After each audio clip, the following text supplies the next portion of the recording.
Hello दोस्तों, स्वागत है आप सभी का अपने यूट्यूब चैनल पर, जहां हम पढ़ेंगे कुछ महत्वपूर्ण प्रश्न जो कि पहले एग्ज़ाम में आए हुए हैं। और इसमें अभी सामान्य हिंदी के प्रश्न आपको दिखेंगे। तो पहला प्रश्न है, देखिए, अग्नि शब्द का तद्भव क्या होगा। यहाँ पर आपको अग्नि शब्द का तद्भव रूप बताना है और राइट आंसर इसके लिए ऑप्शन ए है, आग। अग्नि का तद्भव रूप आग होता है। अगला है, मछली के समान आंखों वाली वाक्यांश के लिए एक शब्द होगा। मछली के समान आंखों वाली के लिए एक शब्द है मीनाक्षी। अगला है, अनुप्रास है। अनुप्रास किस अलंकार के अंतर्गत आता है। तो शब्दानुप्रास होता है और शब्दानुप्रास शब्दालंकार का जो अनुप्रास है शब्दालंकार का एक भेद है। अगला है, वह जमीन जिसमें कुछ भी पैदा ना हो। तो जिस जमीन में कुछ भी पैदा ना हो वह कौन सी होती है। ऊसर होती है। और जिसमें अच्छी उपज होती है तो वो उपजाऊ होती है। अगला प्रश्न है, प्रत्येक शब्द का संधि विच्छेद चुनिए। प्रत्येक का संधि विच्छेद होता है प्रतिधन एक बराबर प्रत्येक। आगे प्रश्न है, सूर्योदय में संधि है। सूर्योदय में कौन सी संधि होती है। तो राइट आंसर ऑप्शन ए है, गुण संधि। सूर्यधन उदय इसका सूर्यधन उदय इसका जो है संधि विच्छेद होता है। तो अ धन उ बराबर बराबर ओ होते हैं, सूर्य का सूर्य हो जाएगा। अगला है, शुद्ध वाक्य छाटिए। तो इसमें जो शुद्ध वाक्य है वह है, मैंने कपड़े पहनने हैं। अगला है, चारा फेंकना मुहावरे का अर्थ है। यह एक मुहावरा है, चारा फेंकना अर्थात कि प्रलोभन देना। ऑप्शन बी, अर्थात कि प्रलोभन देना या फिर लालच देना। वे सज्जन पुरुष कौन है वाक्य में आवश्यक शब्द है। तो इसमें आवश्यक शब्द क्या है, पुरुष है। अगला है, राम की शक्ति पूजा के रचनाकार हैं। राम की शक्ति पूजा के रचनाकार हैं ऑप्शन ए, सूर्यकांत त्रिपाठी निराला की रचना है। निम्न में से प वर्ग का व्यंजन नहीं है, कौन सा है जो प वर्ग के अंतर्गत नहीं आता है। तो राइट आंसर ऑप्शन बी है, क्योंकि प वर्ग के अंतर्गत आते हैं प फ। अच्छा, इसका राइट आंसर ब नहीं होगा।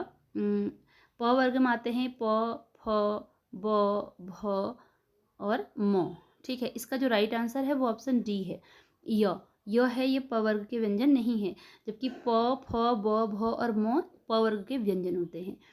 अगला प्रश्न है, कौन सा संयुक्त व्यंजन नहीं है। यहाँ पर जो संयुक्त व्यंजन नहीं है वह बताना है और राइट आंसर ऑप्शन डी है, घ इसमें संयुक्त व्यंजन नहीं है। ध्य जो कि आधा द और य से मिलकर बना है। ज्ञ ये बनता है ज प्लस ञ से मिलकर, और जो क्ष है यह मिलता है क प्लस श से मिलकर ही बनता है। तो ये संयुक्त व्यंजन कभी पूछे भी जाते हैं कि जैसे क्ष किससे बनकर बना है और ज्ञ किससे मिलकर बना है। ठीक है, तब के लिए भी आपका ये इम्पोर्टेंट है। अगला है, लक्षणा है। लक्षणा क्या है। लक्षणा शब्द शक्ति है, शब्द सामर्थ्य है, अर्थ शक्ति है या फिर अर्थ गुण है। इसका राइट आंसर है ऑप्शन, इसमें यहाँ पर जो है इसका कोई भी राइट आंसर नहीं दिया गया है इस वाले में। ठीक है, अगला प्रश्न है, प्रेमचंद्र का देहावसान कब हुआ। तो प्रेमचंद्र काफ़ी विख्यात लेखक हैं, इनका देहावसान बताना है किस वर्ष हुआ है। ऑप्शन बी है इसमें 1936 में। अगला है, तुरंग शब्द का अर्थ होता है। तुरंग शब्द का अर्थ क्या होता है, अर्थात कि किसी शब्द का पर्यायवाची है और ये पर्यायवाची है घोड़ा का। तुरंग का अर्थ होता है घोड़ा। तुरंग, हाई, घोटक ये इसके पर्यायवाची होते हैं। अगला प्रश्न है, सही शब्द छांटिए। यहाँ पर सही शब्द का चयन करना है, कौन सा शब्द सही रूप में लिखा गया है। तो इसका राइट आंसर ऑप्शन ए है, अनिष्ट। अगला है, निम्न में कौन सा शब्द मक्खन का पर्यायवाची है। मक्खन शब्द का पर्यायवाची शब्द बताना है और राइट आंसर ऑप्शन सी है, नवनीत। नवनीत का अर्थ होता है मक्खन। ठीक है, मक्खन का पर्यायवाची है नवनीत। निम्न में कौन सा अर्धविराम चिन्ह है। अर्धविराम चिन्ह, देखिए चिन्ह भी पूछे जाते हैं, तो यहाँ पर आपको अर्धविराम चिन्ह बताना है कि कौन सा है। ऑप्शन डी वाला जो ये चिन्ह बनता है यह अर्धविराम का चिन्ह होता है। ठीक है, ये है और ये पूर्ण विराम हो गया और ये है अर्धविराम का चिन्ह, मतलब एक डॉट और एक फिर ऐसा कॉमा, अर्धविराम।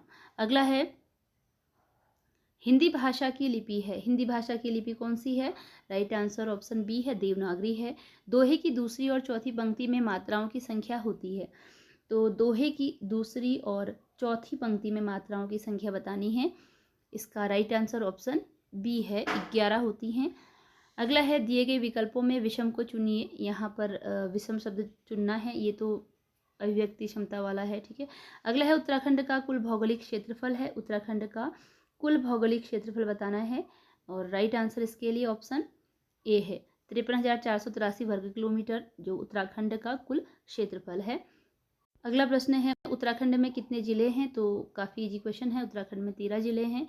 एक लिपि वर्ष में गुरुवारों की अधिकतम संख्या होगी और इसका राइट आंसर ऑप्शन सी दिया गया है 53। अगला प्रश्न है 5:15 दोनों सुइयों के बीच का जो कोण होगा वह कितना होगा 5:15 पर। इसका राइट आंसर ऑप्शन बी है 67.5 डिग्री होगा। तो इसी के साथ ये वीडियो ही पे एंड होती है। मिलते हैं अगली वीडियो में कुछ नए प्रश्नों के साथ। चैनल पर नए हो तो चैनल को सब्सक्राइब जरूर कीजिएगा। धन्यवाद।